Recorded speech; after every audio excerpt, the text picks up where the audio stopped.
I'm Annaleigh Ashford, and you're watching the Broadway.com show.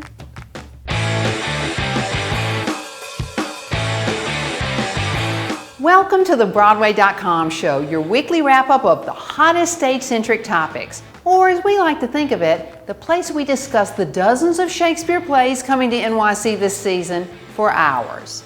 Let's get started with the news. What's the buzz, Ryan? Spider-Man Turn Off the Dark was forced to halt the August 15th evening performance after Daniel Curry, one of the performers who plays the high-flying superhero, became caught in stage equipment and was badly injured. Curry was rushed to Bellevue Hospital where, according to a spokesman for the show, he was in stable condition by the next day. The show's tech team determined that the computer-controlled scenery had not been the cause of the accident, and the show has gone on at the Foxwoods Theater. Our thoughts are with Daniel, and we're wishing him a speedy recovery. Let It Be, the Broadway celebration of the music of the Beatles, is saying goodbye to the Great White Way earlier than expected. Originally scheduled to play through the end of the year, the lads from Liverpool will now play their final concert September 1st at the St. James Theater. Guess this is farewell, John, Paul, George, and Ringo. The Magical Mystery Tour was good while it lasted. All aboard! Dames at Sea is finally setting sail on Broadway. Three-time Tony nominee Randy Skinner will direct a revival of the 1966 musical about a small-town chorus girl who takes her Broadway musical to sea. No theater or casting has been announced, but the show aims to debut in 2014. The long-running original production turned a young Bernadette Peters into a major theater star, so we can't wait to see who takes on Ruby on Broadway. Listen, we know it's early, like really early, but it looks like there's already Tony baits circling Broadway.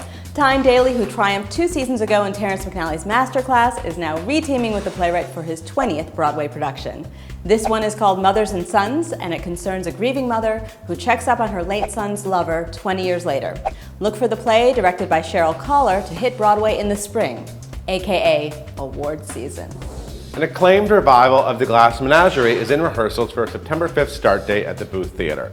The cast is just perfect. Sherry Jones as Amanda Wingfield, Zachary Quinto as a narrator son Tom, Celia Keenan-Bolger as Little Laura, and Brian J. Smith as Gentleman Caller.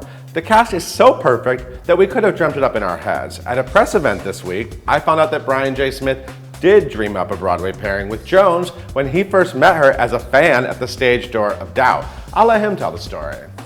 I went after the show, stayed at the stage door to meet her, and I shook her hand. I said, one of these days, you and I are going to work together. I know it. And she was like, I know it too. And here we are.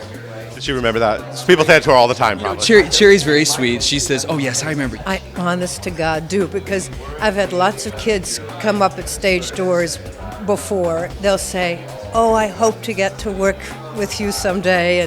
But when he said, we're going to work together, I looked at him and I thought, by cracky, I think we will. I'm Brian Stokes Mitchell, and you're watching the Broadway.com show. In last week's Broadway Smackdown, we asked fans to weigh in on the weighty question of Pippin star Matthew James Thomas's hair color.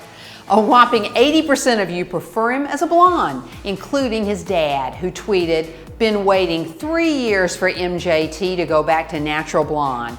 Goes with his blue eyes so well." Okay, old school American Idol fans, here's a new Smackdown just for you. Season 2 runner-up Clay Aiken spent his summer playing the title role in Joseph and the Amazing Technicolor Dreamcoat in Ogunquit, Maine. Meanwhile, Season 5 Idol finalist Ace Young has signed on to headline a national tour of the show. Now it's time for fans to choose sides in a battle of biblical proportions. Which Broadway idol would you most love to see in that famous coat of many colors? Clay or Ace? Tweet your vote to BroadwayCom with the hashtag B'way Smackdown and tune in next week for the winner. On August 15th, Broadway welcomed the new biomusical Soul Doctor to the boards. The show, currently running at the Circle in the Square Theater, tells the life story of the rock star rabbi Shlomo Karlebach, whose music touched the souls of a generation. So, when we caught up with the cast and creative team, we were dying to know what singer's music cured their souls. The answers are this week's pop poll.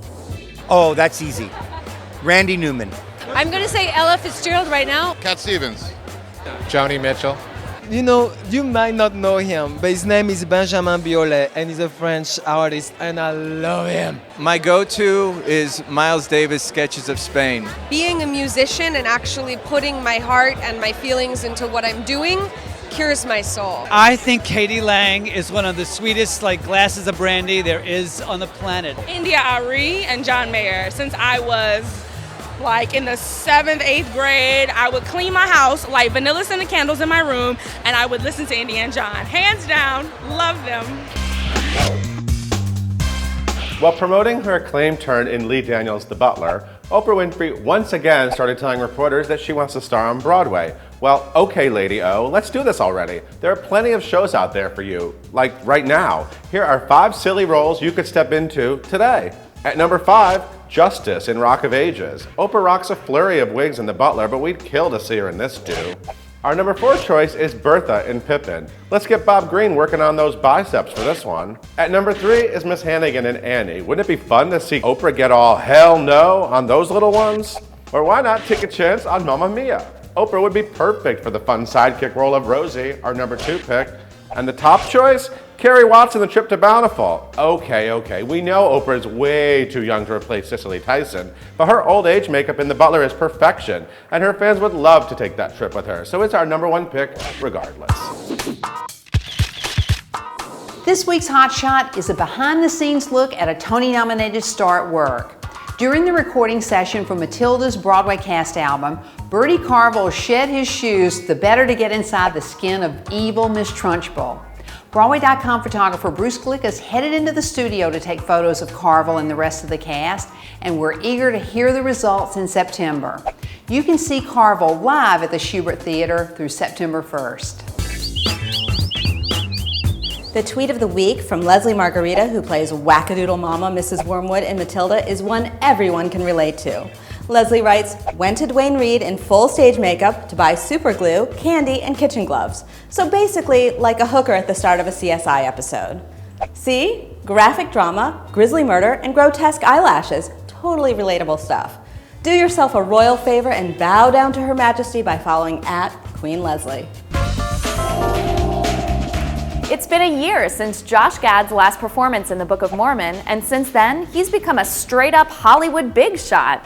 Gad channels Apple co-founder Steve Wozniak in the new movie Jobs, but if it isn't exactly a hit with the critics, he's still got upcoming roles in Frozen, Me and My Shadow, Wish I Was Here, and the new pilot The Comedian with Billy Crystal to fall back on. Plus, have you seen him recently? He just lost 30 pounds and he looks like a total stud. Gad hinted to us via Twitter that he's slimming down for a future Broadway role. Please be Animal House. Please be Animal House. Josh, you're our super skinny star of the week. I'm Celia Keenan-Bolger, and you're watching the Broadway.com show. The oldest floating crap game in New York City has landed in a new spot for one night only, Carnegie Hall. We're giving a big thumbs up this week to a planned concert performance of Guys and Dolls, which will be directed by Tony winner Jack O'Brien at the historic venue.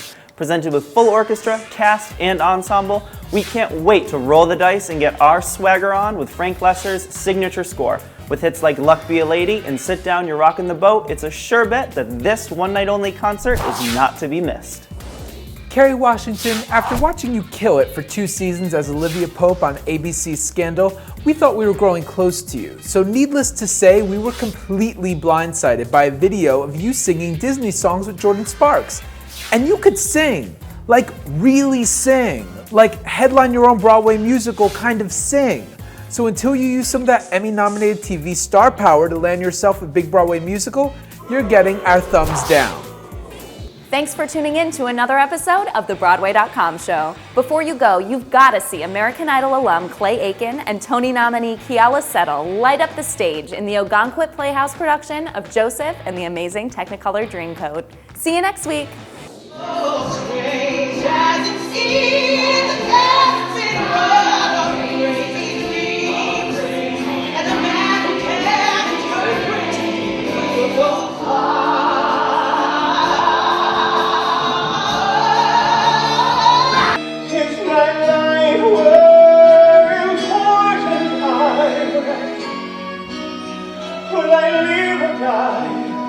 But I know the answers I fought from this way.